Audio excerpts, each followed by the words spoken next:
Ei, gente, bom dia. Cada dia eu tô de um jeito, né, gente? Ai, eu gosto mesmo de mudar. É uma das minhas características. Mas a melhor mudança é aquela que acontece aqui dentro. E eu não esqueço dela, não, tá bom? Embora eu gosto de uns apetrechos aqui no externo, eu me preocupo muito mais com o que tá aqui dentro. Amém? Então, a gente já tá no capítulo 8. Gente, a gente já tá no capítulo 8. Que bênção! Glória a Deus, capítulo 8 de Marcos. Graças a Deus, né? O Senhor tem nos fortalecido, nos renovado as nossas forças, nos sustentado, nos ensinado, né? Glória a Deus. Quem tem tido aí revelações do Senhor? Eu tenho tido. Glória a Deus. E é muito bom esse momento assim que o Senhor abre a nossa visão para algo que a gente não tinha percebido antes e de repente parece que alguma coisa assim dá um estralo e se abre diante de nós. É muito bom. Então vamos orar? Glória a Deus. Senhor, obrigado, Deus, por estarmos aqui, Senhor. Como o Senhor é maravilhoso. Só estamos aqui porque o Senhor está permitindo, porque o Senhor está nos ajudando, nos fortalecendo. Senhor, permaneça conosco, nos ensina, nos ajuda a ser constantes, Senhor. Que a gente possa estar aqui, Senhor, todos os dias, sedentos e famintos pela Tua palavra, pela Tua presença. Nos ajuda, Deus, nós precisamos de Ti, Senhor. Eu não me canso de dizer, Senhor, nós precisamos de Ti, Senhor. Nós precisamos da Tua misericórdia, Senhor. Aleluia. E obrigado, porque eu sei que o Senhor está aqui, o Senhor está nos ajudando. Glória a Deus. Obrigado, Jesus. Aleluia. Glória a Deus. Nem comecei a ler e já começou. Glória a Deus. Aleluia. Obrigado, Jesus. Tua presença é incrível. Vamos começar? Capítulo 8 do livro de Marcos.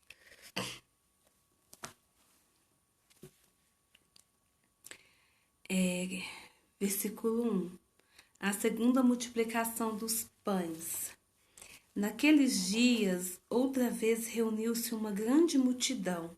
Visto que não tinham nada para comer, Jesus chamou os seus discípulos e disse-lhes: Tenho compaixão dessa multidão. Já faz 3 dias que eles estão comigo e nada têm para comer. Se eu os mandar para casa com fome, vão desfalecer no caminho, porque alguns deles vieram de longe.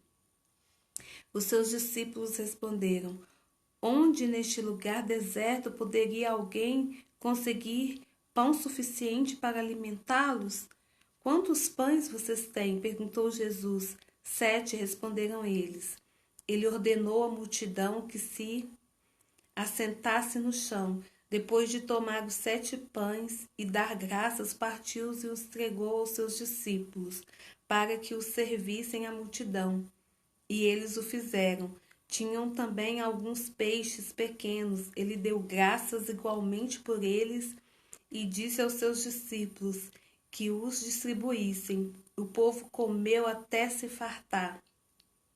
E ajuntaram 7 cestos cheios de pedaços que sobraram.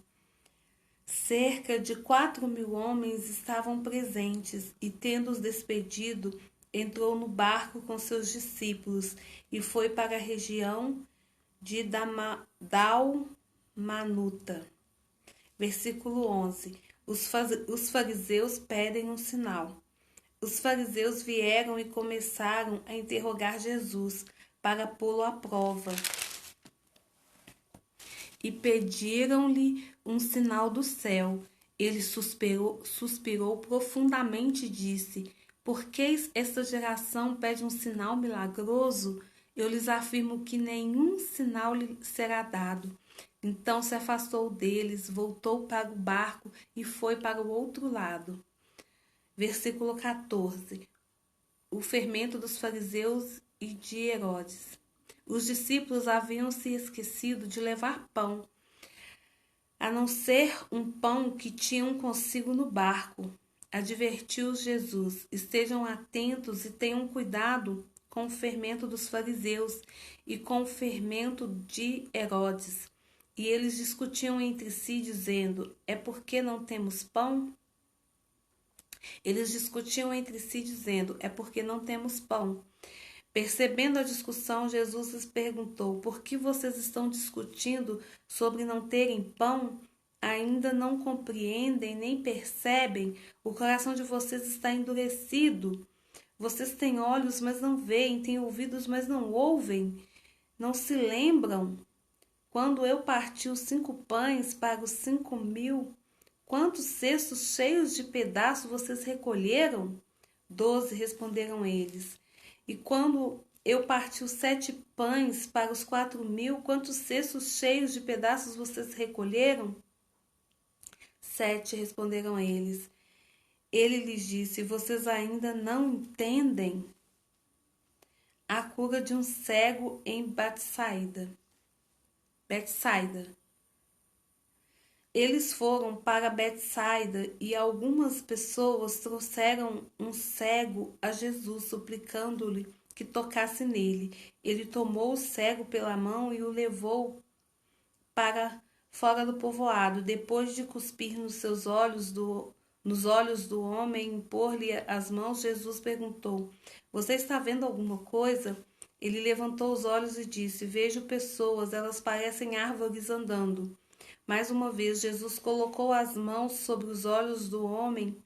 Então seus olhos foram abertos e sua vista foi restaurada e ele via tudo claramente. Jesus mandou para casa dizendo: Não entrem no povoado. Versículo 27. A confissão de Pedro. Jesus e os seus discípulos dirigiram-se para os povoados nas proximidades de Cesareia de Filipe. No caminho, ele lhes perguntou: Quem o povo diz que eu sou? Eles responderam: Alguns dizem que é João Batista, outros Elias e ainda outros um dos profetas. E vocês? Perguntou ele. Quem vocês dizem que eu sou? Pedro respondeu: Tu és o Cristo. Jesus os advertiu que não falassem a ninguém a seu respeito. Versículo 31. Então ele começou a ensinar-lhes que era necessário que o Filho do Homem sofresse muitas coisas e fosse rejeitado pelos líderes religiosos, pelos chefes dos sacerdotes e pelos mestres da lei. Fosse morto e 3 dias depois ressuscitasse. Ele falou claramente a esse respeito. Então Pedro, chamando-o à parte, começou a repreendê-lo. Jesus, porém, voltou-se, olhou para os seus discípulos e repreendeu Pedro, dizendo: Para trás de mim, Satanás, você não pensa nas coisas de Deus, mas nas dos homens. Então ele chamou a multidão e os discípulos e disse: Se alguém quiser acompanhar-me, negue-se a si mesmo, tome a sua cruz e siga-me. Pois quem quiser salvar a sua vida, a perderá. Mas quem perder a sua vida por minha causa e pelo Evangelho, a salvará. Pois que adianta ao homem ganhar o mundo inteiro e perder a sua alma? Ou o que o homem poderia dar em troca de sua alma? Se alguém se envergonhar de mim e das minhas palavras nessa geração adúltera e pecadora, o Filho do Homem se envergonhará dele quando vier na glória de seu Pai com os santos anjos. Glória a Deus, acabamos mais um capítulo.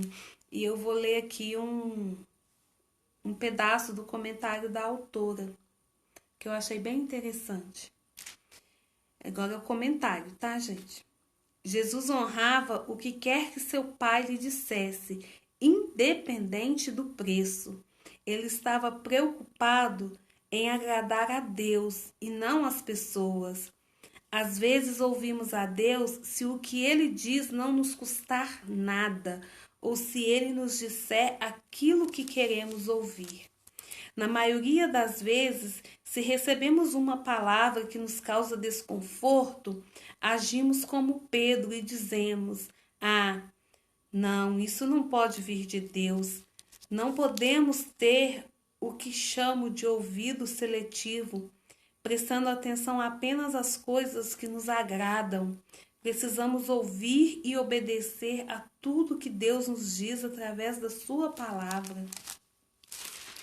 Glória a Deus. Agora tem um outro comentário e eu vou ler somente uma frase desse outro comentário.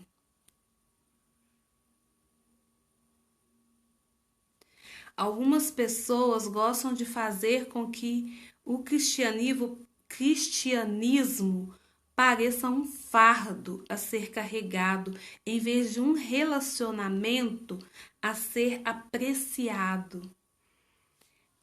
Aí aqui tem um outro versículo que eu quero voltar nele, que diz assim: se alguém quiser acompanhar-me, negue-se a si mesmo, tome a sua cruz e siga-me. Negar a nós mesmos não é fácil. A gente quer a todo custo a nossa vontade, que os nossos sonhos sejam realizados. E quando a gente vem mesmo, quando a gente tem um encontro real com o Senhor, a gente entende que a melhor forma de se viver é viver a vontade do Senhor, viver os sonhos do Senhor. E isso implica em abrir mão dos nossos. E aí, para as pessoas que não entendem, que ainda não teve esse encontro com o Senhor, elas veem assim como está aqui nessa frase. Algumas pessoas gostam de fazer com que o cristianismo pareça um fardo a ser carregado. E não é um fardo. Não é um fardo. É porque nós o amamos, a gente quer fazer a vontade dele. Não é como se fosse não é por obrigação, é por amor. É muito diferente. E quando é por amor, é leve, não é pesado. Então, assim, não há vida antes do Senhor. Não há vida antes de Jesus. Nós estamos mortos nos nossos delitos. É isso que diz a palavra. E aí, quando Jesus entra na nossa vida, a gente morre para esses delitos, a gente morre para essa vida mundana e passa a viver para Jesus, a viver a vontade do Senhor. E aí, não é como tá aqui, não é um fardo pesado a ser carregado. É um relacionamento a ser apreciado. A gente passa a se relacionar verdadeiramente com o Senhor. E aí sim, a gente passa a viver. Aí sim, do nosso interior flui rios de água vivas. Então, assim, porque eu amo, eu obedeço. Porque eu amo, eu quero fazê-lo sorrir, eu quero agradar a ele. Não é assim quando a gente se apaixona por alguém, ou até mesmo um amor natural de um filho por uma mãe, ou vice-versa. A gente quer agradar aquele que a gente ama, não é verdade?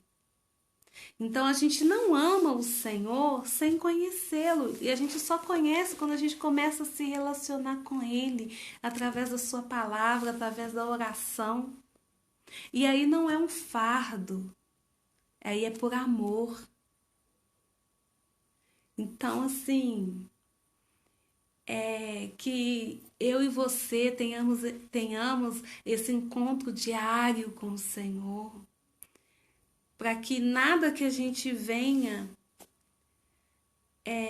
se privar em relação ao mundo venha a ser um fardo. E sim, venha a ser leve, venha a ser por amor, porque a gente confia de que a vontade dele é boa, perfeita e agradável, de que a gente confia de que realmente ele sabe o que é melhor e de que ele tem o controle de todas as coisas. Amém? Então, assim, que o Senhor venha nos ajudar a ter esse encontro diário com ele, a realmente estar ali com o coração aberto para fazer a boa, perfeita e agradável vontade dele. Amém? Cola no rei, ele tá voltando. Ele tá voltando. Deixa ele mudar a sua vida. Amém? Glória a Deus. Passa o dia aí coladinhos nele. E fiquem com Deus. Beijão.